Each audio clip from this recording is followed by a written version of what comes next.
आप सभी का स्वागत है हमारे बीपीएससी कर्मयोगी पर। इस वीडियो में हम करने वाले April month vision IAS magazine जो चल रहा है सीरीज में। तो चलिए शुरू करते हैं। तो ये काफ़ी न्यूज में था assent to the state bills, तो ये पता होना चाहिए।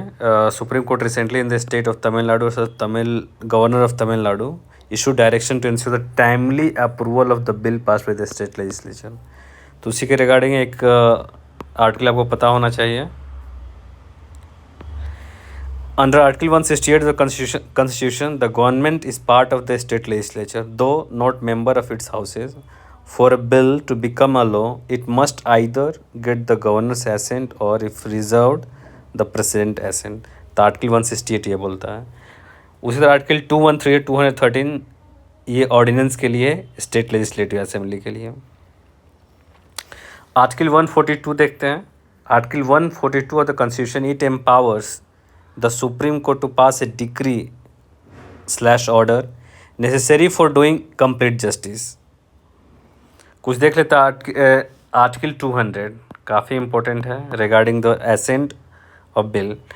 तो गवर्नर का जो रिस्पॉन्सिबिलिटी है फॉर द स्टेट बिल, इसमें आप देख सकते हैं इसके गवर्नर के पास 4 ऑप्शन होते हैं। पहला, grant assent, then bill becomes law. Withhold assent, bill is rejected. Return for reconsideration, not for money bills with suggestion for amendments. अगर लेजिस्लेचर फिर again pass with or without changes, governor must give assent. और चौथा है reserve for the president's consideration. जहाँ president consideration की बात होती है वो आर्टिकल 201 में डिस्कस होता है। प्रेसिडेंट के पास भी 4 ऑप्शन है, grant assent, then that will become law. Withhold assent, bill is rejected. Return for reconsideration with suggestion for amendment. तो legislature must reconsider and pass within 6 months। President makes final decision to give assent to reconsidered bill, grant assent, withhold assent। तो article 201 and article 200, article 142 तीनों important है। States demand for autonomy.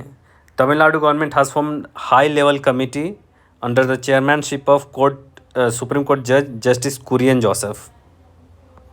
तो याद रखेंगे, to strengthen state autonomy. एक और committee है Rajamannar committee, that was again appointed at Tamil Nadu and it recommended for high power commission to be constituted for the redistribution of the 3 list. जो 3 list की हम बात करें आर्टिकल 246 में है। Article 246 of the constitution confers legislative powers on the parliament and the state legislature on the subject enumerated in the 7th schedule. तो Indian list की अगर बात की जाए तो इंडियन लिस्ट में 97 एंट्रीज है, स्टेट लिस्ट में 66 और कंकरेंट लिस्ट में 47।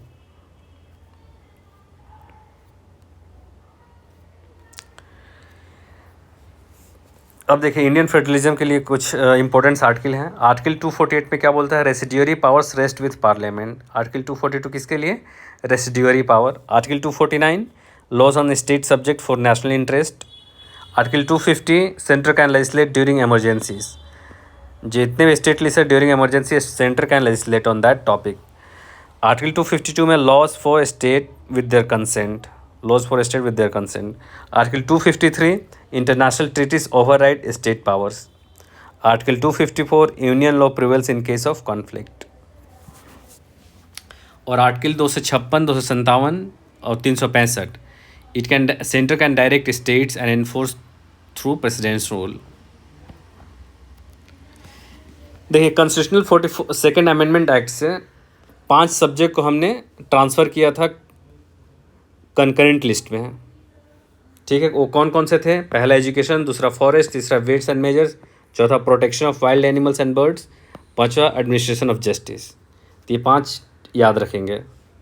स्टेट सब्जेक्ट से हमने कंकरेंट लिस्ट में ले गए थे according to constitution 42nd amendment act 1976। Article 263 किससे रिलेटेड, इंटर स्टेट काउंसिल से। टैक्स डेवल्यूशन इंक्रीज्ड, जब 14th फाइनेंस कमीशन ने सेंट्रल टैक्स को इंक्रीज करके कितना कर दिया, 42%। कहाँ से, 32% से। अभी फिनांस कमीशन 16th चल रहा है, राइट। इसके चेयरमैन कौन है, अरविंद पनगेरिया है, ये पता होना चाहिए, अरविंद। और 15वें के NK सिंह थे, अरविंद पनगेरिया याद रखिएगा। 5 years ऑफ स्वामित्व स्कीम काफ़ी इंपॉर्टेंट है ये। देखिए स्वामित्व survey of village and mapping with improvise technology in village area scheme has complete 5 years, 5 साल इसके हो गए, लॉन्च किया तो 2020 में। और इस इम्पोर्टेंट ये इसलिए भी है क्योंकि recently world land conference held हुआ था, तो उसमें इंडिया को ऑनर किया था with country of champion, and this award was awarded because of this Svamitva scheme. This particular scheme got India honour of country of champion award. तो ये पता होना स्वामित्व स्कीम के चलते world land conference. News in short देख लेते. Deputy speaker of the Lok Sabha news में थे ये. अगर डेप्यूटी स्पीकर की आर्टिकल देखें तो that comes under the article 94. Sorry, article 93 क्या बोलता है? Provides Lok Sabha as soon as may be choose 2 member of the house to be speaker and deputy speaker. तो deputy and speaker and deputy speaker दोनों का article क्या है? 93. And article 94 क्या है? Deals with vacation, resignation and removal. ठीक है.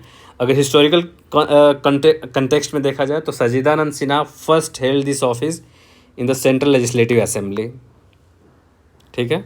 M A Ayyangar become the first deputy speaker post independence. M A Ayyangar. Indus water treaty very very important question आ सकता है, न्यूज में था ये टॉपिक. देखिए, इंडस वाटर ट्रीटी तो पहले तो 1962 में साइन हुआ था between India and Pakistan and brokered by World Bank. World Bank mediator था और इंडिया पाकिस्तान के बीच में साइन हुआ था. इसमें 2 सिस्टम ऑफ रिवर्स, एक तो चिनाब झेलम इंडस CJI से, आप ये निमोनिक से याद रखेंगे, CJI नीचे से ऊपर, और दूसरा ईस्टर्न रिवर्स है RBS, रावी ब्यास सतलेज, ऊपर से नीचे RBS. और वेस्टर्न फॉलोइंग रिवर्स कौन सा है? चिनाब झेलम इंडस. ये वेस्टर्न रिवर्स जो कि पाकिस्तान कंट्रोल है, ईस्टर्न रिवर्स है इंडियाज़ कंट्रोल. एक और चीज़ याद रखें, इंडियाज़ वाटर ट्रीटी कब साइन 1960 में वर्ल्ड बैंक के द्वारा ब्रोकर किया गया था. Right. Eastern and western rivers हमने बता दिया है. आगे चलते हैं. Shimla agreement. Pakistan declared it would in abeyance its participation in all bilateral agreement with India including the Shimla agreement. अपना नाम वापस ले लिया शिमला अग्रीमेंट से. Agreement sign between India and Pakistan in 1972. कब साइन हुआ था? 72 में. क्यों? Peace measure after the India Pakistan 1971 war. देखिए, हाल ही में 75 years of Indo China bilateral relationship हुआ, तो उसके तहत में ये पता होना चाहिए था. इसके रिगार्ड तो जोग्राफिकल टर्म देख लिया. जोग्राफिकल इंडिया और चाइना का बॉर्डर देख लेते हैं. इसमें 3 पार्ट है. वेस्टर्न सेक्टर में देख सकते हैं आपका लद्दाख जोन है कंप्लीट. मिडिल में आप देख सकते हैं आपका हिमाचल प्रदेश एंड उत्तराखंड. फिर आपका ईस्टर्न सेक्टर में एक सिक्किम आएगा और दूसरा अरुणाचल प्रदेश. तो कितने स्टेट है? अरुणाचल प्रदेश, सिक्किम, उत्तराखंड, हिमाचल और एक union territory, that is 1+4. The string of pearls अगर देखते हैं, it is refers to geo political and strategic framework in which China is developing a network of commercial and military asset along the Indian Ocean region. उसके response India का क्या है? Necklace of diamond strategy. अब देखिए, rare earth element कितने group of elements? It is 17 group of elements. This share similar such as high density. इनका होता है हाई कंडक्टिविटी, जैसे कि dysprosium, erbium, promethium, samarium, scandium, terbium, lanthanum, holmium, ये सब. ग्लोबल डिस्ट्रीब्यूशन की अगर बात करें हम, तो सबसे ज़्यादा जो मिलियन टन्स में है, ये आपका चाइना के पास 44, फिर Vietnam, then Brazil, Russia. India के पास मात्र 6.9 मिलियन REO टन्स हैं.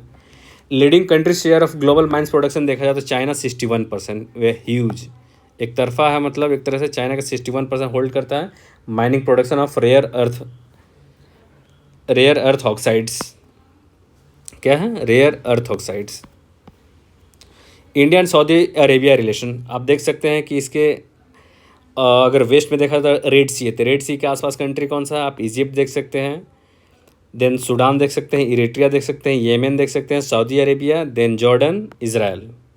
और ये बाब अल मंदेब है. कौन सा है? बाब अल मंदेब. और ये कौन है? State of Hormuz.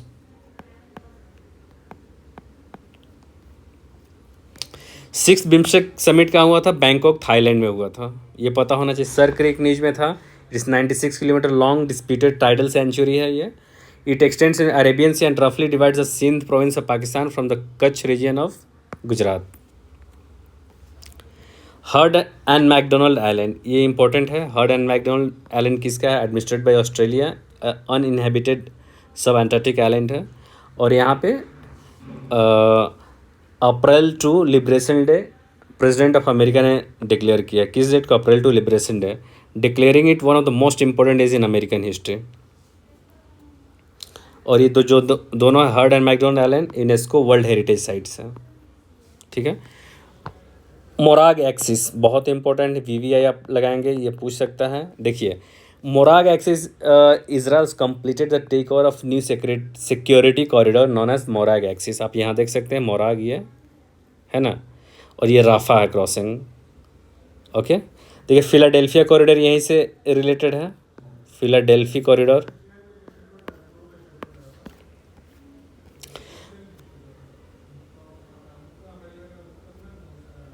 प्रधानमंत्री मुद्रा योजना देखते हैं। मुद्रा का वही micro unit development and refinancing agency है, जिसका भी 10 साल पूरा हो गया, ये पूछ सकता है। इसमें 4 पार्ट होते हैं। शिशु 50,000 तक, किशोर 50,000 से 5 लाख तक, तरुण 5 लाख से 10 लाख, तरुण प्लस 10 लाख से ज़्यादा, मोर देन 10 लाख। ओके, तो इसमें 4 कैटेगरी है मुद्रा में, शिशु, किशोर, तरुण, तरुण plus.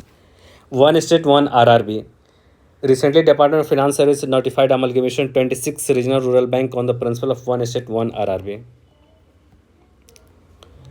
The first phase of amalgamation किसके कमेटी पे होता है? डॉक्टर व्यास कमेटी, याद रखेंगे। There will 28 RRB down from 43।